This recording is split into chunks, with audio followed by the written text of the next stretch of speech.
ஷேய் பார்வதி அம்மா பேசுகிற தமிழ்நாட்டில் அண்ணா திமுக ஏடிஎம்கேன்னு வச்சுருக்கான். புரியுதா?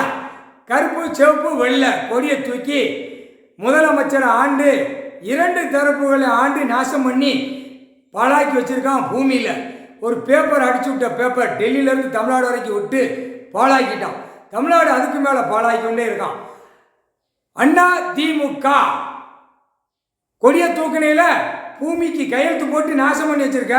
கோர்ட்டில் எல்லாம் அனைத்தும் நீ நியமித்த கணக்கில் அனைத்தும் கவர்மெண்ட்டிலிருந்து லாயர்லேருந்து பூரா ஸ்கூல் நடத்துறதுலேருந்து தப்பாக கணக்கு உள்ள வழக்காடி ஓடுது. கோர்ட்டில் நீயும் ஒப்படைச்சிரு. நாற்காலி சேரை பிடிச்சி ஆட்டணும்னு நினைக்காத. ஐயா போட்டார் நீதிமான், நீதித்துறை, நீதிபதி ஜட்ஜி கணக்கு எழுதிட்டார். நீதி அரசர் கணக்கு கொடுக்கானா கொடுக்கலான்ட்டார். கொடுக்கலன்னா ஆட்டாமட்டிக்கா கைலாசத்திலேருந்து பட்டியலை ஏற்றி அதை இராணுவ முப்படை இறக்கி உள்ளே கொண்டு வருவார். முக்கால் சத்தியம். நீதிமன்ற கோர்ட்டை அவமதிக்காத. கோர்ட்டார அவமதித்து வழக்கு ஆடாத. வழக்கு பூரா நிறைய சேர்ந்து போய் தன்னால் திகச்சு முழிச்சு கொண்டே இருக்காங்க. முக்கால் சத்தியம் போட்டார், கணக்கு எழுதிட்டார். முக்கால் சத்தியம்.